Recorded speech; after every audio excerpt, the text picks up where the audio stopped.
सिखा रहे हैं वो इन बच्चों को, अपनी बहन को मुर्दाबाद कह के। 4 दिन हो गए थे धरना लगे ਨੂੰ ਕਾਉਂਸਲਰ ਨੇ ਇੱਥੋਂ ਦੇ ਕਿੱਥੇ ਨੇ ਅੱਜ ਰਾਜਨੀਤਿਕ ਰੋਟੀਆਂ ਸੇਕਣ ਆਏ। 4 दिन हो गए धरना लगे। क्या यहाँ राजनीति की बात की? मैंने बच्चों को ये बोला मैनेजमेंट सही है। किसी माँ ने पाला है, ये सिखाया आपको? इधर पानी का गिलास नहीं लेके आए।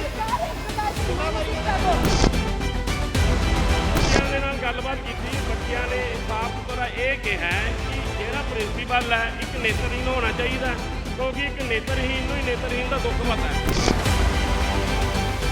ਜਦੋਂ ਪ੍ਰਿੰਸੀਪਲ ਕਹਿ ਰਹੇ ਨੇ ਕਿ ਅਸੀਂ ਨਹੀਂ ਬੱਚਿਆਂ ਨੂੰ ਮਨਾਉਣਾ, ਉਹ ਪ੍ਰਿੰਸੀਪਲ ਰਹਿਣ ਦੇ ਕਾਬਿਲ ਹੀ ਨਹੀਂ ਇੱਥੇ। ਜੇ ਇਹਨਾਂ ਕੋਲੇ ਨਹੀਂ ਚੱਲਦਾ ਇਹ ਚਾਬੀਆਂ ਦੇਣ ਡੀਸੀ ਸਾਹਿਬ ਨੂੰ ਦੇ ਦੇਣ। ਮੈਂ ਕਿਸੇ ਵੀ ਪਾਰਟੀ ਨੂੰ ਛੱਡ ਕੇ ਇਨਸਾਨੀਅਤ ਨੂੰ ਦੇਖਦੇ ਹੋਏ ਆਪਣਾ ਸਾਡਾ ਫਰਜ਼ ਹੈਗਾ ਕਿ ਅਸੀਂ ਆਏ ਹੈਗੇ ਆ ਕਿ ਜੋ ਕਾਮਰੇਟਾਂ ਨੇ ਸਾਡੇ ਇਹ ਬੱਚਿਆਂ ਦੇ ਧਰਨੇ ਦੇ ਉੱਤੇ ਆ ਕੇ ਕਬਜ਼ਾ ਕਰਨ ਦੀ ਕੋਸ਼ਿਸ਼ ਕੀਤੀ ਹੈ ਤੇ ਇਹ ਬੜੀ ਮੰਦਭਾਗੀ ਗੱਲ ਹੈ। ਔਰ ਜੇ ਤੁਹਾਨੂੰ ਅੱਜ ਦਰਦ ਜਾਗ ਗਿਆ, ਪਿਛਲੇ 4 ਦਿਨਾਂ ਦੇ ਬੱਚੇ ਭੁੱਖਣ ਭਾਣੇ ਬੈਠੇ ਨੇ। ਇਹ ਸਾਡਾ ਨੌਜਵਾਨ ਆਗੂ ਗੁਰਪ੍ਰੀਤ ਸਰਾਲੀ, ਮੈਂ ਗੁਰਚਰਨ ਸਿੰਘ ਰਾਜਪੂਤ, ਮੈਂ ਆਪਣੀ ਪਾਰਟੀ ਦਾ ਇਸ ਲਈ ਨਹੀਂ ਦੱਸਣਾ ਚਾਹੁੰਦਾ ਕਿਉਂਕਿ ਜੋ ਇਹਨਾਂ ਭੈਣ ਜੀ ਨੇ ਆ ਕੇ ਆਪਣੀ ਰਾਜਨੀਤਿਕ ਕੈਰੀਅਰ ਦੀ ਸ਼ੁਰੂਆਤ ਕਰਨ ਦੀ ਕੋਸ਼ਿਸ਼ ਕੀਤੀ ਹੈ, ਇਸ ਕਰਕੇ ਮੈਂ ਆਪਣੀ ਪਾਰਟੀ ਦਾ ਨਾਮ ਦੱਸਣਾ ਚੰਗਾ ਨਹੀਂ ਸਮਝਦਾ ਕਿਉਂਕਿ ਅਸੀਂ ਇਹਨਾਂ ਬੱਚਿਆਂ ਦੇ ਹਿੱਤਾਂ ਦੇ ਲਈ ਆਏ ਹੈਗੇ ਆ ਔਰ ਅਸੀਂ ਨਾ ਹੀ ਕੋਈ ਇਲੈਕਸ਼ਨ ਲੜਨੀ ਹੈ। ਬੱਚਿਆਂ ਦੇ ਨਾਲ ਗੱਲਬਾਤ ਕੀਤੀ, ਬੱਚਿਆਂ ਨੇ ਸਾਫ਼ ਸੁਥਰਾ ਇਹ ਕਿਹਾ ਕਿ ਜਿਹੜਾ ਪ੍ਰਿੰਸੀਪਲ ਹੈ ਇੱਕ ਨੇਤਰਹੀਨ ਹੋਣਾ ਚਾਹੀਦਾ, ਕਿਉਂਕਿ ਇੱਕ ਨੇਤਰਹੀਨ ਨੂੰ ਹੀ ਨੇਤਰਹੀਨ ਦਾ ਦੁੱਖ ਪਤਾ ਹੈ। ਔਰ ਜੇ ਤੁਸੀਂ ਆਪਣੇ ਘਰਾਂ ਦੇ ਵਿੱਚ ਸਾਫ਼ ਸੁਥਰਾ ਖਾਣਾ ਖਾਂਦੇ ਹੋ ਤੇ ਸਾਨੂੰ ਵੀ ਉਹ ਖਾਣਾ ਪ੍ਰੋਵਾਈਡ ਕਰਵਾ ਕੇ ਦਿਓ। ਕਿਹੜੀ ਮਾੜੀ ਗੱਲ ਕਹਿਤੀ? ਸਾਫ਼ ਸੁਥਰਾ ਪਾਣੀ ਸਾਨੂੰ ਚਾਹੀਦਾ ਹੈ। ਕੰਪਿਊਟਰ ਸੈਂਟਰ ਅੰਦਰ ਲੱਗਿਆ ਹੋਇਆ, ਉਹਨੂੰ ਚਾਲੂ ਨਹੀਂ ਕੀਤਾ ਜਾ ਰਿਹਾ। ਇੱਕ ਡਰਾਈਵਰ ਜੋ ਬੱਚਿਆਂ ਦੇ ਨਾਲ ਮਿਸਬਿਹੇਵ ਕਰ ਰਿਹਾ ਜਾਂ ਉਹਨਾਂ ਦੀ ਦਵਾ ਦਾਰੂ ਲੈ ਕੇ ਜਾਣ ਦੇ ਲਈ ਲੈ ਕੇ ਨਹੀਂ ਜਾ ਰਿਹਾ, ਤਨਖਾਹ ਤਾਂ ਪੂਰੀ ਲੈ ਰਿਹਾ ਨਾ ਪ੍ਰਸ਼ਾਸਨ ਤੋਂ ਜਾਂ ਆਪਣੇ ਅੰਦਰ, ਤੇ ਉਹ ਕਿਉਂ ਨਹੀਂ ਆਪਣੀ ਡਿਊਟੀ ਪੂਰੀ ਕਰ ਰਿਹਾ? ਇਹਨਾਂ ਬੱਚਿਆਂ ਦੀ ਕੀ ਗਲਤੀ ਹੈ? ਪ੍ਰਿੰਸੀਪਲ ਮੈਡਮ ਨੇ ਇਹਨਾਂ ਨੂੰ ਫੋਨ ਕੀਤਾ ਵਾ, ਉਹਨਾਂ ਨੇ ਇਹਨਾਂ ਨੂੰ ਭੇਜਿਆ ਵਾ, ਠੀਕ ਹੈ ਜੀ। ਉਹਨਾਂ ਨੂੰ ਤਰਸ ਨਹੀਂ ਆਉਂਦਾ ਬੱਚਿਆਂ ਦੇ ਵਿੱਚ? ਮੈਨੇਜਮੈਂਟ ਆ ਕੇ ਖੁਦ ਗੱਲ ਕਰੇ, ਇੱਥੇ ਕਿਹੜਾ ਤੀਰ ਤਲਵਾਰ ਚੱਲ ਰਹੇ ਨੇ? ਕਾਉਂਸਲਰ ਨੇ 3 ਦਿਨ ਹੋ ਗਿਆ, 4 ਦਿਨ ਧਰਨਾ ਲੱਗਿਆ। ਇੱਕ ਪਾਣੀ ਦਾ ਗਲਾਸ ਕਾਉਂਸਲਰ ਦਾ ਇੱਕ ਬਣਦਾ ਨਹੀਂ, ਬੱਚੇ ਧਰਨੇ ਅੰਨੇ ਤੇ ਬੈਠੇ ਹੋਏ ਨੇ। ਉਹਦਾ ਪਹਿਲਾਂ ਹੀ ਕੁਦਰਤੀ ਮਾਰ ਤੇ ਸਾਨੂੰ ਕੱਲ ਪਤਾ ਲੱਗਾ। ਅਸੀਂ ਪਾਣੀ ਦਾ ਵੀ ਪ੍ਰਬੰਧ ਕੀਤਾ, ਲੰਗਰ ਦਾ ਵੀ ਪ੍ਰਬੰਧ ਕੀਤਾ, ਟੈਂਟ ਦਾ ਵੀ ਪ੍ਰਬੰਧ ਕੀਤਾ, ਪੱਖੇ ਵੀ ਲਾ ਕੇ ਦਿੱਤੇ ਨੇ ਬੱਚੇ ਨੂੰ। ਸਾਡੇ ਘਰੇ ਜੇ ਬੱਚਾ ਕੋਈ ਇਦਾਂ ਦਾ ਪੈਦਾ ਹੋ ਗਿਆ, ਅਸੀਂ ਕਿੱਥੇ ਨੇ? ਭਗਵੰਤ ਮਾਨ ਸਾਹਿਬ, ਤੁਹਾਡੇ ਮੈਂ ਮੀਡੀਅਮ ਮਾਧਿਅਮ ਰਾਹੀਂ ਕਹਿਣਾ ਚਾਹੁੰਦਾ, ਭਗਵੰਤ ਮਾਨ ਸਾਹਿਬ, ਖੁਦਾ ਨਾ ਖਾਸਤਾ ਤੁਹਾਡਾ ਨਵਾਂ ਵਿਆਹ ਹੋਇਆ, ਤੁਹਾਡੇ ਵੀ ਬੱਚਾ ਜੇ ਕੋਈ ਇਦਾਂ ਦਾ ਪੈਦਾ ਹੋ ਗਿਆ, ਕੀ ਤੁਸੀਂ ਕਹੋਗੇ? ਤੁਹਾਡਾ ਬੱਚਾ ਇੱਥੇ ਆ ਕੇ ਬੈਠੂਗਾ? ਇਹ ਕਿੱਥੇ ਸੀਗੇ? ਅੱਜ ਤੱਕ ਕੋਈ ਐਮਐਲਏ ਨਹੀਂ ਆਇਆ। ਇਹ ਕਾਉਂਸਲਰ ਨੇ ਸਾਹਿਬ, ਠੀਕ ਹੈ ਜੀ। 3 ਦਿਨ ਹੋ ਗਏ ਇਹਨਾਂ ਦੇ ਏਰੀਆ ਦੇ ਵਿੱਚ ਧਰਨਾ ਲੱਗਾ, ਕਿੱਥੇ ਨੇ? ਇਹਦਾ ਰਾਜਨੀਤਿਕ ਰੋਟੀਆਂ ਸੇਕਣ ਆਏ ਨੇ ਇੱਥੇ, ਠੀਕ ਹੈ ਜੀ। ਇੱਥੇ ਜਦੋਂ ਪ੍ਰਿੰਸੀਪਲ ਕਹਿ ਰਹੇ ਨੇ ਵੀ ਅਸੀਂ ਨਹੀਂ ਬੱਚਿਆਂ ਨੂੰ ਮਨਾਉਣਾ, ਉਹ ਪ੍ਰਿੰਸੀਪਲ ਰਹਿਣ ਦੇ ਕਾਬਿਲ ਹੀ ਨਹੀਂ ਇੱਥੇ। ਜੇ ਇਹਨਾਂ ਕੋਲੇ ਨਹੀਂ ਚੱਲਦਾ ਇਹ ਚਾਬੀਆਂ ਦੇਣ ਡੀਸੀ ਸਾਹਿਬ ਨੂੰ ਦੇ ਦੇਣ। ਆਪੇ ਸਰਕਾਰ ਦੇਖੇ, ਸਰਕਾਰ ਬਣੀ ਸੀਗੀ ਵੀ ਅਸੀਂ ਐਜੂਕੇਸ਼ਨ ਫ੍ਰੀ ਦੇਵਾਂਗੇ। ਜਿਹੜੀ ਟਰਸਟ ਚੱਲਦੀ ਉਹਨਾਂ ਨਾਲ ਗੱਲਬਾਤ ਕਰਨੀ। ਮੈਡਮ ਕੋਈ ਵੀ ਨਹੀਂ ਆ ਰਿਹਾ। ਤੁਸੀਂ ਬਾਈਟ ਲਿਓ, ਮੈਡਮ ਹੈ ਹੀ ਨਹੀਂ, ਨਾ ਹੀ ਕੋਈ ਮਿਲਦਾ ਪਿਆ ਨਾ ਕਿਆ ਗੱਲ ਕਹਿੰਦੇ ਜੀ ਮੈਨੂੰ ਮੈਂ ਬੱਚਿਆਂ ਨਾਲ ਕੁਝ ਨਹੀਂ ਲੈਣਾ ਦੇਣਾ, ਮੈਂ ਬੱਚਿਆਂ ਨੂੰ ਇਸ ਤੋਂ ਧਰਨੇ ਤੋਂ ਨਹੀਂ ਉਠਾਣਾ ਹੈਗਾ। ਇਹ recording I of the line news report ਦੇ ਵਿੱਚ ਰਿਪੋਰਟਰ ਨੇ ਕੀਤਾ ਵਾ ਮੈਡਮ ਨੇ। ਵਿਚਾਰੇ ਗਰਮੀ ਦੇ ਵਿੱਚ ਕੋਈ ਬੱਚਾ ਬਿਮਾਰ ਹੋ ਜਾਵੇ, ਆਈਸੀਯੂ ਚੱਲਦਾ ਪਿਆ, ਇਹਨਾਂ ਦੀ ਕੋਈ ਜ਼ਿੰਮੇਵਾਰੀ ਨਹੀਂ ਵੀ ਆ ਕੇ ਪੁੱਛਣ ਬੱਚੇ ਤੁਸੀਂ ਸ਼ਾਮੀ 5 ਵਜੇ ਤੱਕ ਸਕੂਲ ਹੁੰਦਾ, 3 ਵਜੇ ਤੱਕ ਹੁੰਦਾ, ਤੁਸੀਂ ਬਾਹਰ ਕਿੱਦਾਂ ਬੈਠੇ ਹੋ? ਇਹ 6 ਵਜੇ ਤੱਕ ਸਾਡੇ ਨਾਲ ਬੱਚੇ ਬੈਠੇ ਰਹੇ, ਇਹ ਕੋਈ ਵੀ ਨਹੀਂ ਆਇਆ। ਟੀਚਰਾਂ ਆ ਰਹੀਆਂ, ਕੋਈ ਇੱਧਰੋਂ ਭੱਜ ਰਹੀ, ਮੂੰਹ ਲੁਕਾ ਕੇ, ਕੋਈ ਇੱਧਰੋਂ ਭੱਜ ਰਿਹਾ, ਕੋਈ ਇੱਧਰੋਂ ਜਾ ਰਿਹਾ ਸਰ। ਤੇ ਆਉਣ ਵਾਲੇ ਸਮੇਂ 'ਚ ਇਹ ਬੱਚਿਆਂ ਕੁਝ ਹੋ ਜਾਵੇ, ਜ਼ਿੰਮੇਵਾਰੀ ਕੌਣ ਹੈ? ਅਸੀਂ ਇਹਨਾਂ ਇਸ ਤੋਂ ਪਹਿਲਾਂ ਵੀ ਜਿਹੜੇ ਕਿ ਬੱਚੇ ਡੀਸੀ ਦਫ਼ਤਰ ਤੱਕ ਪਹੁੰਚ ਕਰ ਚੁੱਕੇ ਨੇ ਆਪਣੀਆਂ ਮੰਗਾਂ ਨੂੰ ਲੈ ਕੇ, ਪਹਿਲਾਂ ਵੀ ਮਤਲਬ ਕਈ ਵਾਰੀ ਜਗਾਨ ਦੀ। ਮੈਂ ਤੁਹਾਨੂੰ ਦੱਸਦਾ ਜੀ, ਇਹਨਾਂ ਕੋਲੇ ਜਿਹੜਾ ਮੰਗ ਪੱਤਰ ਹੈ ਨਾ ਜੀ, ਆਹ ਦੇਖੋ 8 ਡੇਟ ਦੇਖੋ 8 ਦਸੰਬਰ 2022 ਜੀ, ਜਾਣੇ ਕਿ ਜਿਹੜੀ ਇਹ ਸਰਕਾਰ ਆਈ ਹੈ ਇਹਦੇ 'ਚ ਦੂਜੇ ਵਰਗਾਂ ਦਾ ਬੇੜਾ ਗਰਕ ਹੋਣਾ ਹੀ ਸੀ। ਨੇਤਰਹੀਨ ਬੱਚੇ ਵੀ ਇਹਨਾਂ ਲੋਕਾਂ ਨੇ ਤਾਂ ਧਰਨੇ ਤੇ ਬਿਠਾਤੇ। ਪ੍ਰਿੰਸੀਪਲ ਮੈਡਮ ਦੇ ਸਟੈਂਪ ਸਾਈਨ, ਆਹ ਦੇਖੋ ਸਾਈਨ ਹੋਏ, ਮੰਗਾਂ ਮੰਨੀਆਂ ਸੀ, ਜਿਹੜੀਆਂ ਮੰਗਾਂ ਮੰਨੀਆਂ ਮੁੱਕਰ ਗਏ ਜੀ। ਫਿਰ ਇਹ ਮੁੱਕਰ ਗਏ ਤੇ ਬੱਚੇ ਕਿੱਥੇ ਜਾਣ? ਤੇ ਅੱਜ ਆਪਣਾ ਕੋਈ ਵੀ ਉੱਠ ਕੇ ਆਪਣੀ ਰਾਜਨੀਤੀ ਕਾਇਮ ਕਰਨ ਆ ਜਾਵੇ, ਕਿੰਨੀ ਮਾੜੀ ਗੱਲ ਹੈ। 3/8/2023 ਨੂੰ ਫਿਰ ਮੰਗ ਪੱਤਰ ਡੀਸੀ ਸਾਹਿਬ ਨੂੰ ਦਿੱਤਾ ਜਾਂਦਾ, ਜਿਹਦੇ ਵਿੱਚ ਤੁਸੀਂ ਦੇਖ ਸਕਦੇ ਹੋ ਬੱਚਿਆਂ ਨੇ ਕਿਹਾ ਵੀ ਸਾਨੂੰ ਨੇਤਰਹੀਨ ਇੱਕ ਡਾਇਰੈਕਟਰ ਚਾਹੀਦਾ ਜਿਹੜਾ ਸਾਡਾ ਦੁੱਖ ਦਰਦ ਸਮਝ ਸਕੇ। ਨੰਬਰ 2 ਪੀਣ ਦਾ ਪਾਣੀ ਦਾ ਪ੍ਰਬੰਧ ਹੋਣਾ ਚਾਹੀਦਾ। ਆਹ ਦੇਖੋ ਕੋਈ ਗਰਾਊਂਡ ਹੋਣਾ ਚਾਹੀਦਾ ਖੇਡਣ ਲਈ। ਲਾਈਟਾਂ ਲਗਵਾਉਣ ਦਾ ਲਾਈਟਾਂ ਲਗਾਉਣੀਆਂ ਚਾਹੀਦੀਆਂ ਨੇ, ਹੋਸਟਲ ਹੋਣਾ ਚਾਹੀਦਾ, ਸਭ ਕੁਝ ਹੋਣਾ ਚਾਹੀਦਾ। ਕੋਈ ਇਹੋ ਜੀ ਮੰਗ ਨਹੀਂ ਹੈਗੀ ਵੀ ਜਿਹੜੀ ਤੁਸੀਂ ਸਰਕਾਰ ਪੂਰੀ ਨਹੀਂ ਕਰ ਸਕਦੀ। ਜੇ ਤੁਸੀਂ ਆਪਾਂ ਮੇਰੀ ਇਹਦੇ ਪਹਿਲਾਂ ਹੀ ਮਤਲਬ ਸਰਕਾਰਾਂ ਨੂੰ ਇਹ ਚਾਹੀਦਾ ਵੀ ਇਹ ਧਰਨੇ ਤੇ ਕਿਉਂ ਬੈਠਣ। ਜੀ ਜੀ ਇਹਦੇ ਤੇ ਨਾਲ ਸਗੋੜਵਾ ਮੱਲਾ ਕਲੀਨਿਕ ਖੋਲਦੇ ਪਈ ਆਮ ਆਦਮੀ ਪਾਰਟੀ। ਕੀ ਸਿੱਖਿਆ ਮੰਤਰੀ ਨਾਲ ਰਾਬਤਾ ਕਾਇਮ ਕਰਨ ਦੀ ਕੋਸ਼ਿਸ਼ ਕੋਈ ਮਿਲਣ ਨੂੰ ਤਿਆਰ ਹੀ ਨਹੀਂ, ਕੋਈ ਮਿਲਣ ਨੂੰ ਤਿਆਰ ਹੀ ਨਹੀਂ। अपने समस्याएं आ रही हैं आपको? मैम जैसे एजुकेशन को लेकर मतलब कंप्यूटर हुआ करते थे मैम, वो आज के टाइम पे बंद करा दिया गया और यहाँ पे स्टाफ पूरा नहीं है मैम, ठीक है मैम। और एक चीज़, जब इन समस्याओं को लेकर हम उसके पास क्या डायरेक्टर के पास जाते हैं तो उनके तरफ से साफ ये कह दिया जाता है कि हम तुम्हारे नौकर नहीं है जो तुम्हारा हमेशा लेके आ जाते हो, कुछ भी लेके आ जाते हो। जी कब से धरने पे बैठे हुए आप लोग? मैम हम 3 दिन से बैठे हैं पर चौथा बात करने की कोशिश की अंदर मैम स्टाफ से आपसे? कोई भी नहीं आया स्टाफ अंदर। ये हम ना रोटी पूछने आया ना पानी, कुछ भी नहीं पूछा। ये सब डोनर की तरफ से ही हो रहा है। पीने वाला पानी बहुत ज़्यादा गंदा मैम, बहुत ज़्यादा गंदा है। हमारे पास वीडियो भी है। यस मैम, वीडियोस भी आप देख सकते हैं मैम। और मैम चेयरमैन के पास जब गए वो हमें धोखे में रखे। उन्होंने एक चीज़ कहा कि ਹਾਂਜੀ ਮੈਂ ਪਹਿਲਾਂ ਤਾਂ ਸਾਰੇ ਪੰਜਾਬ ਦੇ ਵਾਸੀਆਂ ਨੂੰ ਸਤਿ ਸ੍ਰੀ ਅਕਾਲ ਬੋਲਦਾ ਹੱਥ ਜੋੜ ਕੇ। ਸਾਡੀਆਂ ਜਿਹੜੀਆਂ ਸਮੱਸਿਆਵਾਂ ਨੇ ਤੇ BRTC 4 blend school Sodhi Haibowal ਨੇੜੇ ਜੋਤੀ ਕੇਂਦਰ ਲੁਧਿਆਣਾ ਵਿਖੇ ਸਕੂਲ ਸਥਿਤ ਆ। ਇੱਥੇ ਬਹੁਤ ਸਾਰੀਆਂ ਸਮੱਸਿਆਵਾਂ ਆ ਰਹੀਆਂ ਨੇ ਐਜੂਕੇਸ਼ਨ ਨੂੰ ਲੈ ਕੇ। ਭਗਵੰਤ ਮਾਨ ਸਾਹਿਬ ਜੀ, ਮੈਂ ਤੁਹਾਡੇ ਅੱਗੇ ਹੱਥ ਜੋੜ ਕੇ ਬੇਨਤੀ ਕਰਦਾ, ਪਹਿਲਾਂ ਤਾਂ ਤੁਸੀਂ ਵੋਟਾਂ ਤੋਂ ਪਹਿਲਾਂ ਵੱਡੇ ਵੱਡੇ ਵਾਅਦੇ ਕੀਤੇ ਸੀ ਅਸੀਂ ਐਜੂਕੇਸ਼ਨ ਨੂੰ ਲੈ ਕੇ ਪੰਜਾਬ ਨੂੰ ਅੱਗੇ ਤੱਕ ਲੈ ਕੇ ਜਾਵਾਂਗੇ। ਅੱਜ ਉਹੀ ਐਜੂਕੇਸ਼ਨ ਸਾਡਾ ਪਹਿਲਾਂ ਤਾਂ ਪੰਜਾਬ ਦੇ ਜਿਹੜੇ ਭਵਿੱਖ ਹੈਗਾ ਉਹ ਪਿੱਛੇ ਜਾ ਰਿਹਾ। ਸਕੂਲ ਆ ਜਿਹੜਾ ਇੱਥੇ BRTC ਤੇ ਐਜੂਕੇਸ਼ਨ ਨਹੀਂ ਕਰਵਾਇਆ ਜਾਂਦਾ। ਕੰਪਿਊਟਰ ਦੇ ਪਹਿਲਾਂ ਕੋਰਸ ਕਰਵਾਏ ਜਾਂਦੇ ਸੀ, ਸਟੈਨੋ ਦੇ ਕੋਰਸ ਕਰਵਾਏ ਜਾਂਦੇ ਸੀ, ਉਹ ਬੰਦ ਕਰ ਦਿੱਤੇ ਗਏ ਆਗੇ। ਕਿੱਥੇ ਤਾਂ ਹੋਰ ਚਾਲੂ ਕਰਵਾਉਣੇ ਸੀ ਕੋਰਸ, ਕਿੱਥੇ ਇਹਨਾਂ ਵੱਲੋਂ ਬੰਦ ਕੀਤੇ ਜਾ ਰਹੇ ਆਗੇ। ਤੇ ਸਕੂਲ 'ਚ ਸਟਾਫ ਆ ਜਿਹੜਾ ਉਹ ਦੂਰ ਹੈਗਾ। 6-7 ਮਹੀਨੇ ਹੋ ਗਏ ਸਾਡੀਆਂ ਕੰਪਿਊਟਰ ਦੀਆਂ ਕਲਾਸਾਂ ਨਹੀਂ ਲੱਗ ਰਹੀਆਂ। 2-3 ਮਹੀਨੇ ਹੋ ਗਏ 8ਵੀਂ ਕਲਾਸ ਦੀ ਅੰਗਰੇਜ਼ੀ ਦੀ ਕਲਾਸ ਨਹੀਂ ਲੱਗ ਰਹੀ। ਕਿਉਂ ਨਹੀਂ ਲੱਗ ਰਹੀ ਇਹਨਾਂ ਨੂੰ ਪੁੱਛਿਆ ਜਾਵੇ। ਇੰਨੇ ਡੋਨਰ ਜਿਹੜੇ ਇੱਥੇ ਡੋਨੇਸ਼ਨ ਦੇ ਕੇ ਜਾਂਦੇ ਆ, ਸਟੋਰਾਂ ਦੇ ਸਟੋਰ ਭਰੇ ਪਏ ਆ, ਕਿਉਂ ਨਹੀਂ ਉਹ ਡੋਨਰ ਇੱਥੇ ਆ ਕੇ ਹਿਸਾਬ ਮੰਗਦੇ ਕਿ ਅਸੀਂ ਇੰਨਾ ਦਾਨ ਦੇ ਕੇ ਜਾਂਦੇ ਹੋ। ਗੁਪਤ ਦੇਈ ਜਾਂਦੇ ਹੋ, ਗੁਪਤ ਹੀ ਜਾਈ ਜਾਂਦਾ। ਆ 5 ਵਾਲੇ ਬਿਸਕੁਟਾਂ ਦੇ ਟਾਇਰ ਦੇ ਬਿਸਕੁਟਾਂ ਦੀਆਂ ਡੱਬੀਆਂ ਦੇ ਜਾਂਦੇ ਹੋ ਟਾਇਰਾਂ ਦੀਆਂ। ਅਸੀਂ ਬਿਸਕੁਟਾਂ ਦੇ ਪੱਖੇ ਨਹੀਂ ਹੈਗੇ ਇੱਥੇ। ਹੱਥ ਜੋੜ ਕੇ ਤੁਹਾਡੇ ਅੱਗੇ ਬੇਨਤੀ ਕਰਦੇ ਹਾਂ ਤੇ ਜਿਹੜਾ ਸਕੂਲ ਦਾ ਡਾਇਰੈਕਟਰ ਜਾਂ ਚੇਅਰਮੈਨ ਆ ਉਹ ਬਲਾਈਂਡ ਹੋਣਾ ਚਾਹੀਦਾ ਹੈਗਾ। ਤੇ ਦੂਜੀ ਸਾਡੀ ਮੰਗ ਹੈ ਇੱਥੇ ਕੰਪਿਊਟਰ ਕੋਰਸ ਦੁਆਰਾ ਚਾਲੂ ਕੀਤਾ ਜਾਵੇ। ਤੀਜੀ ਮੰਗ ਜਿਹੜੀ ਨੇੜੇ ਬਿਲਡਿੰਗ ਆ ਉਹ ਸਰਕਾਰ ਦੁਆਰਾ ਪ੍ਰਕਾਸ਼ ਸਿੰਘ ਦੁਆਰਾ ਜਿਹੜੀ ਇੱਥੇ ਬਲਾਈਂਡਾਂ ਲਈ ਮੁਫਤ ਦਿੱਤੀ ਗਈ ਸੀਗੀ ਤੇ ਉਹਨਾਂ ਨੂੰ ਇਹਨਾਂ ਨੇ ਕਿਰਾਏ ਤੇ ਚਾੜ ਦਿੱਤਾ ਗਿਆ ਹੈ। ਇਹਨੂੰ ਪੁੱਛਿਆ ਜਾਵੇ ਕਿਉਂ ਕਿਰਾਏ ਤੇ ਚਾੜਾ ਦਿੱਤਾ ਗਿਆ ਹੈ। ਗਰੀਬਾਂ ਦੇ ਬੱਚੇ ਇੱਥੇ ਪੜ੍ਹਨ ਆਉਂਦੇ ਹੈਗੇ, ਭਾਰਤ ਦੇ ਵੱਖ-ਵੱਖ ਸੂਬਿਆਂ ਤੋਂ ਇੱਥੇ ਜਿਹੜੇ ਬੱਚੇ ਪੜ੍ਹਨ ਆਉਂਦੇ ਹੈਗੇ, ਕਿਉਂ ਨਹੀਂ ਉਹਨਾਂ ਦੇ ਦੁੱਖ ਸੁੱਖ ਸੁਣੇ ਜਾ ਰਹੇ। ਇੱਥੇ ਹੱਦੋਂ ਵੱਧ ਗਰੀਬਾਂ ਦੇ ਪੁੱਤ ਜਿਹੜੇ ਪੜ੍ਹ ਰਹੇ ਅੰਦਰ ਇੰਨੀ ਡੋਨੇਸ਼ਨ ਆਉਂਦੀ ਹੈ ਹੱਦੋਂ ਵੱਧ। DC ਸਾਹਿਬ ਵੱਲੋਂ ਕੋਈ ਇਨਕੁਆਇਰੀ ਲਈ ਇੱਥੇ ਮੈਡਮ ਭੇਜੀ ਗਈ ਸੀਗੀ ਕਿ ਉਹ ਬੋਲੀ ਮੈਂ ADC ਦੀ ਘਰ ਵਾਲੀ ਹਾਂ। ਜਦੋਂ ਅਸੀਂ ਇਹਨਾਂ ਤੋਂ ਸਟੋਰ ਕਰ ਲਾਏ ਤਾਂ ਅੰਦਰ ਹੱਦੋਂ ਵੱਧ ਸਮਾਨ ਸਟੋਰਾਂ ਦੇ ਸਟੋਰ ਭਰੇ ਗਏ, ਪਰ ਉਹਨਾਂ ਨੇ ਸਾਡਾ ਇੱਕ ਵੀ ਕੋਈ ਵੀ ਸਾਡੇ ਸਮਾਂ ਦੀ ਇਹਨਾਂ ਦੀ ਉਹ ਇਹਨਾਂ ਦਾ ਸਾਥ ਦੇ ਕੇ ਚਲੇ ਗਏ। ਕਿਉਂ ਨਹੀਂ ਇਹਨਾਂ ਤੋਂ ਪੁੱਛਿਆ ਗਿਆ ਕਿ ਇੰਨਾ ਸਮਾਨ ਆਉਂਦਾ, ਕਿਉਂ ਨਹੀਂ ਇਹ ਦਿੱਤਾ ਜਾਂਦਾ। ਪਹਿਲਾਂ ਤਾਂ ਮੈਂ ਪੰਜਾਬ ਦੇ ਸਾਡਾ ਜਿਹੜਾ ਕਿ ਧਰਨਾ ਕਦੋਂ ਤੱਕ ਜਾਰੀ ਰਹੇਗਾ ਜਦ ਤੱਕ ਮੰਗਾਂ ਨਹੀਂ ਮੰਨੀਆਂ ਜਾਂਦੀਆਂ? ਬਿਲਕੁਲ ਜਿੰਨਾ ਤੱਕ ਮੰਗਾਂ ਨਹੀਂ ਮੰਨੀਆਂ ਜਾਂਦੀਆਂ ਧਰਨਾ ਜਾਰੀ ਰਹੂਗਾ। ਮੈਂ ਪੰਜਾਬ ਦੇ ਲੋਕਾਂ ਨੂੰ ਹੱਥ ਜੋੜ ਕੇ ਬੇਨਤੀ ਕਰਦਾ, ਭਾਰਤ ਨੂੰ ਆਜ਼ਾਦ ਕਰਵਾਉਣ ਲਈ 80% ਕੁਰਬਾਨੀਆਂ ਜਿਹੜੀਆਂ ਉਹ ਪੰਜਾਬ ਨਹੀਂ ਦਿੱਤੀਆਂ ਨੇ। ਕਿਉਂ ਨਹੀਂ ਅੱਜ ਸਾਡੇ ਪੰਜਾਬੀ ਵੀਰ ਜਾਗ ਰਹੇ। 2 ਮਿੰਟ ਅੱਖਾਂ ਬੰਦ ਕਰਕੇ ਵੇਖੋ, ਦੁਨੀਆ ਘੁੰਮ ਜਾਂਦੀ ਹੈਗੀ। ਇਸ ਤਰ੍ਹਾਂ ਨੇਤਰਹੀਨ ਨੇ ਜਿਹੜੇ ਜਿਨ੍ਹਾਂ ਨੂੰ ਬਿਲਕੁਲ ਨਹੀਂ ਦਿਖਾਈ ਦਿੱਤਾ, 3 ਦਿਨਾਂ ਤੋਂ ਇੱਥੇ ਧਰਨਾ ਲਾ ਰਹੇ ਹੈਗੇ। Thank you ma'am. नहीं क्या वीर जी, वीरे वीरे एक गल, वीरे एक minute, can you please keep quiet for a while sir?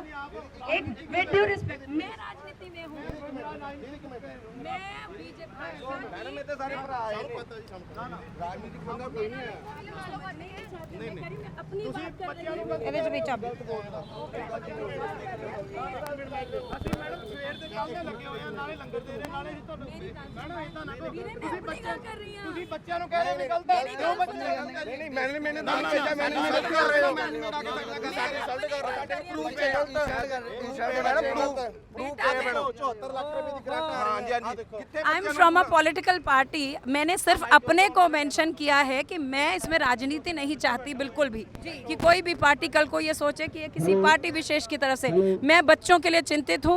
अगर बच्चों को किसी ने वर्ग लाया है तो मैं चाहूँगी सबसे पहले बच्चे की कह रहे नहीं, मैं आपको कहना चाहूँगी बच्चों को सबसे पहले अपने अध्यापकों में मान होना चाहिए, क्योंकि मैं 5 साल इस इलाके की मैं काउंसलर रही हूँ, मैं यहाँ से पार्षद रही हूँ, मैं इनके प्रोग्राम्स में आती रही हूँ, मैं इनके प्रोग्राम ਪਰ ਇਹ ਮੰਗਾਂ ਬਹੁਤ ਲੰਬੇ ਸਮੇਂ ਤੋਂ ਇਹਨਾਂ ਦੀਆਂ ਚੱਲ ਰਹੀਆਂ ਨੇ, ਪਹਿਲੇ ਵੀ ਧਰਨੇ ਦੇ ਚੁੱਕੇ ਨੇ, ਪਰ ਇਹਨਾਂ ਦੀਆਂ ਮੰਗਾਂ ਪੂਰੀਆਂ ਨਹੀਂ ਹੋ ਰਹੀਆਂ। मैं डेफिनेटली बात करूंगी, मैंने कहा है इनको, मैं सारा जॉनसन मैम को मैं बात करूंगी। ਮੈਮ ਕੱਲ ਦੀ ਸਾਡੇ ਕੋਲ ਪ੍ਰਿੰਸੀਪਲ ਮੈਮ ਦੀ ਪ੍ਰਿੰਸੀਪਲ ਮੈਮ ਦੀ ਬਾਈਟ ਹੈਗੀ ਆ। ਮੈਮ ਨੇ ਸਿੱਧਾ ਸਾਫ਼ ਮਨਾ ਕਰ ਦਿੱਤਾ ਕਿ ਮੈਂ ਧਰਨੇ ਤੇ ਬੈਠੇ ਬੱਚਿਆਂ ਨੂੰ ਨਹੀਂ ਉਠਾਵਾਂਗੀ, ਨਹੀਂ ਮਨਾਵਾਂਗੀ, ਮੈਂ ਇਹਨਾਂ ਦੀ ਕੋਈ ਮੰਗਾਂ ਪੂਰੀਆਂ ਨਹੀਂ ਕਰਾਂਗੀ। ਇਹ ਬਾਈਟ, ਇਹ ਉਹਨਾਂ ਦੇ ਸ਼ਬਦ ਸਾਡੇ ਕੋਲ ਹੈਗੇ ਆ।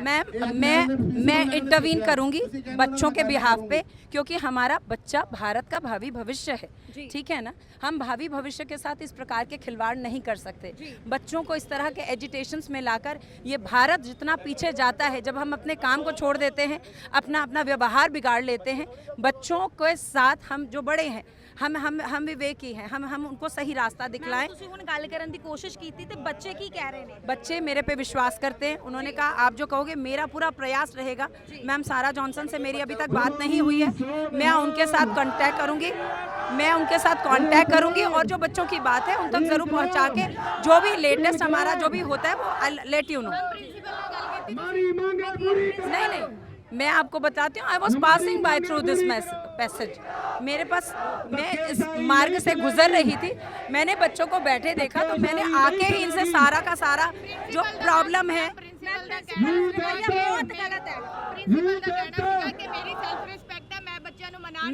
मैं बात करूंगी सारा मैम से।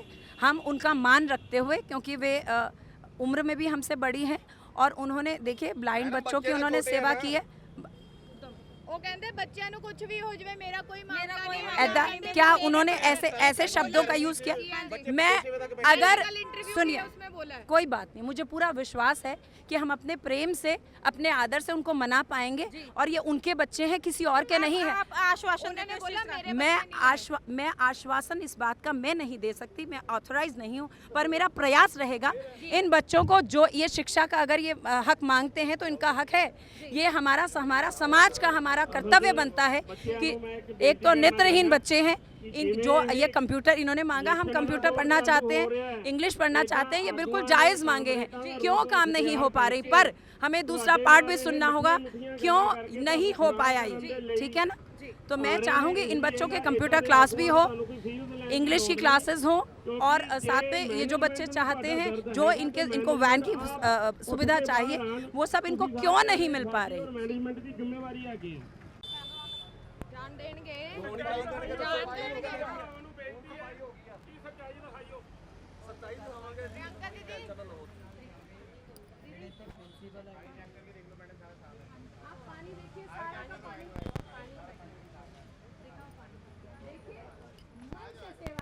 जमीन जो है, जितना मैं जानती हूँ, सारा मैम के हस्बैंड ने, जो कि नेत्रहीन थे, उन्होंने खरीदी और देखिए कितने लंबे समय से वो सेवा कर रही हैं। आज क्या कलयुग का ज़माना है कि आपके लिए कुछ यहाँ, ये बच्चे बहुत ही मासूम हैं, ये पढ़ना चाहते हैं और हमारी पूरे समाज की जिम्मेदारी बनती है, वो नेत्रों से अवश्यहीन है, हम उन्हें इस प्रकार के कुछ उनके भीतर कुछ विशिष्ट उन बच्चों को सिखाएं कि वो कल को अपनी जीविका अपने पैरों पे खड़े हो सकें। विनती है, मेरी हाथ जोड़ के विनती है, मैं नहीं जानती यहाँ पर ये किस पार्टी के लोग बैठे हैं, लेकिन सरदार वो है जो मेरे भारत के बच्चों, वहाँ शहादत दी गई है, साहिबजादों की शहादत, देश के भविष्य को बनाने के लिए धर्म ने जो कहा है, धर्म की जो आस्थाएं हैं उनको बनाने के लिए इन बच्चों को वर्गलाकर, जो भी यहाँ पर इन बच्चों को मोहरा बना के अपनी राजनीति कर रहे हैं, वो याद रखें, ये देश की बुंदेले हर बोलो नेमू, हमने सुनी कहानी थी, खूब लड़ी मर्दानी वो तो झांसी वाली रानी थी। मैं आज अकेले यहाँ पर, यहाँ इतने सारे पुरुष, इन्हें समझना चाहिए कि बहन के साथ किस प्रकार से व्यवहार होना चाहिए। क्या सिखा रहे हैं वो इन बच्चों को, अपनी बहन को मुर्दाबाद कह के। मैं तो इनके लिए वारी वारी जाने को राजी हूँ, मेरी मौत से कुछ होता है तो आइए मारिए, लेकिन बच्चों को हमें अपने बड़ों के लिए हमें उनका सम्मान करना, उनका आदर करना जरूर सिखाना होगा। 5 साल के टेन्योर में आप बताइए इन बच्चों को क्या दिक्कत आई सारा है? प्रबंध ਕੀਤਾ ਇੱਥੇ ਰਾਜਨੀਤਿਕ ਰੋਟੀਆਂ ਸੇਕਣ ਆਏ ਨੇ। मैं यहाँ से गुजर रही थी, मुझे किसी ने बताया ਦੇਖੋ नहीं। 4 ਦਿਨ ਹੋ ਗਏ ਤੇ ਧਰਨਾ ਲੱਗੇ ਨੂੰ, ਕਾਉਂਸਲਰ ਨੇ ਇੱਥੋਂ ਦੇ ਕਿੱਥੇ ਨੇ?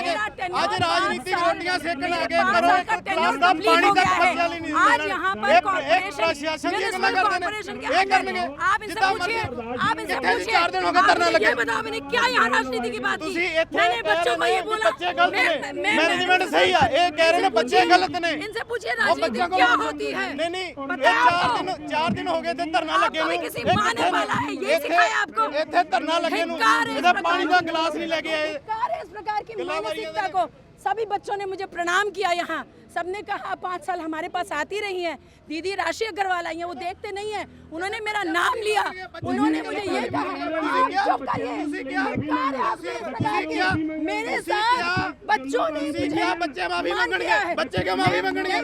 कब कहा मैंने? आपने कहा मैंने बच्चे किसी माफी बच्चों को मांगणगे, अगर नहीं, गलत होंगे। मैंने क्यों बिल्कुल नहीं माफी मांगणगे कहा। बच्चे? मैंने अपने बच्चों को ये समझाया है कि अगर गुरु जो शिक्षा देता है, गुरु शिक्षा देता है, उसके साथ आप आदर के साथ बात करना। मैं कनेक्ट करूंगी सारा जॉनसन मैम को, क्योंकि पिछले अपने टेन्योर में मैंने इन बच्चों को यहाँ पूरा रेनोवेशन के लिए 10 लाख का मैंने यहाँ पर यहाँ पर बोल दिया। मैं बच्चों से माफी मैंने मांगूंगी, मैं बच्चों को नहीं उठाऊंगी धरने से। मैं बैठी हूँ, वीडियो भी बड़ी है मैं ऑनलाइन। आज मैं उनको इन बिटवीन, मैं बच्चों के लिए मैं उनसे बात करूंगी, जो भी इसका हम हल कर सकते हैं। हम चाहते हैं बच्चे देखिए तकलीफ में बैठे हैं, कुछ लोग बच्चों को हमने आदर मान करना सिखाना है अपने टीचर्स का, ये मेरा पहला वो है। और अगर उसके लिए हमें झुकना पड़ता, हमें झुकना होगा। इस प्रकार के ये बच्चों को बिल्कुल गलत तरीके से ये प्रयोग कर रहे हैं। मैं यहाँ किसी राजनीति के लिए नहीं आई, मैं यहाँ से गुजर रही थी तो मैं यहाँ उतर गई कि बच्चे क्यों बैठे हैं। मैं सारे मामले के बारे में नहीं जानती। मैं फर्स्ट टाइम यहाँ आई हूँ, मुझे अभी अभी पता लगा इस कार्यक्रम। जी नहीं, हमारे घर में किसी की डेथ हो गई है, मेरे परिवार में किसी की डेथ हो गई है। छोटे मोटे जो मेरे प्रोग्राम उसके बाद घर में जाते हैं, मुझे यहाँ से कोई फोन नहीं आया। और मैं बताऊंगी मेरा काउंसलर का टेन्योर 25 मार्च को कंप्लीट हो गया है। तो 25 मार्च के बाद यहाँ से एक तो मैं ऑथोराइज नहीं हूँ, बिकॉज सारा कॉर्पोरेशन अब कमिश्नर मैम के अंडर आ गया है। तो कोई भी इनकी दिक्कत है, समस्या है। 5 साल जब इन बच्चों ने मेरी आवाज़ को पहचाना, मुझे मान दिया, मुझे प्रणाम किया, मेरी बात को उन्होंने पसंद किया, उसके पश्चात ये शोर मचा के मेरे बच्चों का जो उनका आदर करने का जो उनका जज्बा है उसको बिगाड़ने की कोशिश, मैं इसकी घोर निंदा करती हूँ। मैं नहीं जानती है किस पार्टी के हैं, लेकिन ये अच्छे भारतीय, अच्छे पंजाबी बनना मुझे शंका है। मैं आश्वासन कुछ नहीं देती, मैं मेरा पूरा प्रयास करूंगी। सारा मैम के साथ मैंने उसकी एक आवाज़ पे सारा इस पूरे VRTC का काम किया है, वो मुझे पूरा मान देंगी। और ये बच्चे कुछ नहीं मांग रहे, ये कह रहे हैं हमें कंप्यूटर क्लास चाहिए, वो कहते हैं हमें इंग्लिश की क्लास चाहिए। इसमें हर्ज क्या है? अगर स्कूल है, बच्चे पढ़ने के लिए अगर मांग रहे हैं, वो उन्हें अवेल कराना चाहिए। उन्हें वैन की फैसिलिटी चाहिए, उन्हें अवेल कराना चाहिए। ये चीज़ें अगर स्कूल के संस्थान के पास इतना पैसा नहीं है तो क्यों ये पंजाब की धरती है साहब, जहाँ गुरुओं ने कहा कीर्त कमाई में से कुछ हिस्सा आप दान कीजिए। मैं कोशिश करूंगी समाज में से दानी सज्जन आगे आए और इन बच्चों की वीडियो है जो बच्चों को पीने वाला पानी मिल रहा है, ये इतना गंदा पानी, काला पानी। क्या अभी भी यही आ रहा है? हाँ जी, पीने देखिए वाला मेरी गंदा बात पानी सुनिए, मिल रहा है। आप जानते हैं पीछे समय जो था ऐसा होता है, कभी कभी आप कुछ ना कुछ देखिए। मेरी बात सुनो, क्या आप मेरी जब से ये स्कूल बना है क्या बच्चे ऐसा ही पानी पी रहे हैं? नहीं पी रहे ना। कभी कभी साफ, कभी कभी कहीं कहीं मशीनरी है, दिक्कत आ जाती है। हमारे पास ONL की टीम है, वो लगे यहाँ पर, ये बताएं जिसको आके वो रिजॉल्व करेगी। ये मैडम ने तो गंदा पानी नहीं किया ना, ये कॉर्पोरेशन की पाइप्स हैं। हो सकता है कहीं कोई दिक्कत आ गई हो तो उसको रेक्टिफाई किया जाएगा, जो भी वहाँ पर प्रॉब्लम आ गई है। बड़ी साधारण सी बात है। मैम कॉर्पोरेशन की पाइप ठीक है, पानी दी बेटा मेरे को एक बात बताओ, कितना पुराना स्कूल है ये? क्या हमेशा से बच्चे ऐसा पानी पीते आ रहे हैं? दिसंबर तो रोला पांदे पया ते अगस्त आ हाँ, ये प्रॉब्लम ये कॉरपोरेशन की प्रॉब्लम है। गंदा पानी O&M इसको रिजॉल्व करने के लिए ऑथराइज्ड है, उनकी ड्यूटी बनती है और मैं पता करती हूँ क्यों नहीं यहाँ पर ये चीज़ रिजॉल्व की गई। ਵਾਹਿਗੁਰੂ ਜੀ ਕਾ ਹਾਂਜੀ ਬੋਲੋ। ਹਾਂਜੀ ਸਰ ਕੀ ਕਹਿਣਾ ਚਾਹੋਗੇ ਜਿਹੜਾ ਅੱਜ ਇੱਥੇ ਧਰਨਾ ਲਾਇਆ ਗਿਆ ਬੱਚਿਆਂ ਦਾ? ਵਾਹਿਗੁਰੂ ਜੀ ਕਾ ਖਾਲਸਾ ਵਾਹਿਗੁਰੂ ਜੀ ਕੀ ਫਤਿਹ। ਮੈਂ ਤੁਹਾਡੇ ਮੀਡੀਆ ਮਾਧਿਅਮ ਰਾਹੀਂ ਇਹ ਕਹਣਾ ਵੀ ਜਿਹੜੇ ਇੱਥੇ ਰਾਜਨੀਤਿਕ ਰੋਟੀਆਂ ਸੇਕਣ ਆ ਰਹੇ ਆ, ਅੱਜ 3 ਦਿਨ ਹੋ ਗਏ ਆ ਇੱਥੇ ਕਾਉਂਸਲਰ ਵੀ ਰਹਿ ਰਹੇ ਨੇ ਇੱਥੇ, ਉਹ ਕਿੱਥੇ ਸੀ 3 ਦਿਨ ਹੋ ਗਏ? ਪੱਖਿਆਂ ਦਾ ਜਦੋਂ ਪ੍ਰਬੰਧ ਹੋ ਗਿਆ, ਟੈਂਟ ਦਾ ਪ੍ਰਬੰਧ ਹੋ ਗਿਆ, ਦਰੀਆਂ ਦਾ ਪ੍ਰਬੰਧ ਹੋ ਗਿਆ, ਖਾਣ ਪੀਣ ਦਾ ਬੱਚਿਆਂ ਲਈ ਪ੍ਰਬੰਧ ਹੋ ਗਿਆ, ਉਦੋਂ ਅਸੀਂ ਰਾਜਨੀਤਿਕ ਰੋਟੀਆਂ ਸੇਕਣ ਲਈ ਆ ਜਾਂਦੇ ਨੇ। ਜਿਹੜਾ ਗੰਦਾ ਪਾਣੀ ਇਹ ਬੱਚੇ ਪੀ ਰਹੇ ਨੇ, ਉਹੀ ਗੰਦਾ ਪਾਣੀ ਇੱਕ ਘੁੱਟ ਮੈਨੂੰ ਇਹ ਕਾਉਂਸਲਰ ਸਾਹਿਬ ਜਿਹੜੇ ਆਏ ਨੇ ਇਹ ਭਰ ਕੇ ਦਿਖਾਉਣ ਪਾਣੀ ਦਾ ਘੁੱਟ ਵੀ ਜੇ ਪੀ ਸਕਣ। ਕਿਉਂ ਇਹ ਗੰਦਾ ਪਾਣੀ ਤਾਂ ਪੀ ਰਹੇ ਨੇ ਵੀ ਇਹਨਾਂ ਨੂੰ ਦਿਖਦਾ ਨਹੀਂਗਾ? ਮੈਂ ਕਹਿੰਦਾ ਵੀ ਇਹੋ ਜਿਹੇ ਕਾਉਂਸਲਰਾਂ ਨੂੰ ਕੀ ਕਰਨਾ ਜਿਨ੍ਹਾਂ ਦੀਆਂ ਅੱਖਾਂ ਖੁੱਲ੍ਹੀਆਂ ਹੋਣ ਦੇ ਬਾਵਜੂਦ ਵੀ ਇਹਨਾਂ ਨੂੰ ਦਿਖ ਨਹੀਂ ਰਿਹਾ। ਭਗਵੰਤ ਮਾਨ ਦੀ ਸਰਕਾਰ ਇੱਥੇ ਬਣੀ ਸੀ ਭਗਤ ਸਿੰਘ ਦੀ ਸੋਚ ਦੇ ਉੱਤੇ। ਭਗਤ ਸਿੰਘ ਦੀ ਸੋਚ ਇਹ ਕਹਿੰਦੀ ਸੀ ਵੀ ਜਿਨ੍ਹਾਂ ਨੂੰ ਅੱਖਾਂ ਤੋਂ ਦਿਖਦਾ ਨਹੀਂ ਉਹਨਾਂ ਨੂੰ ਗੰਦਾ ਪਾਣੀ ਪਿਓ। ਭਗਤ ਸਿੰਘ ਦੀ ਸੋਚ ਇਹ ਕਹਿੰਦੀ ਸੀ ਵੀ ਜਦੋਂ ਸਾਡੀ ਸਰਕਾਰ ਬਣੀ ਜਿਹੜੇ ਨੇਤਰਹੀਣ ਬੱਚੇ ਨੇ ਉਹ ਧਰਨੇ ਤੇ ਬੈਠਣਗੇ। ਭਗਤ ਸਿੰਘ ਦੀ ਸੋਚ ਇਹ ਕਹਿੰਦੀ ਸੀ ਵੀ ਜਦੋਂ ਸਾਡੀ ਸਰਕਾਰ ਬਣੀ ਅਸੀਂ ਜਿਹੜਾ ਇੱਥੇ ਇਹਨਾਂ ਦਾ ਕੰਪਿਊਟਰ ਦਾ ਕੋਰਸ ਜਾਂ ਸਟੈਨੋਗ੍ਰਾਫੀ ਦਾ ਕੋਰਸ ਕਰਾਉਂਦੇ ਆ ਉਹ ਵੀ ਉਹ ਨਹੀਂ ਕਰਾਵਾਂਗੇ। ਸੋ ਇਹਨਾਂ ਦੀ ਮੰਗਾਂ ਲਈ ਅਸੀਂ ਬੈਠੇ ਆ, ਜਾਇਜ਼ ਮੰਗਾਂ ਨੇ।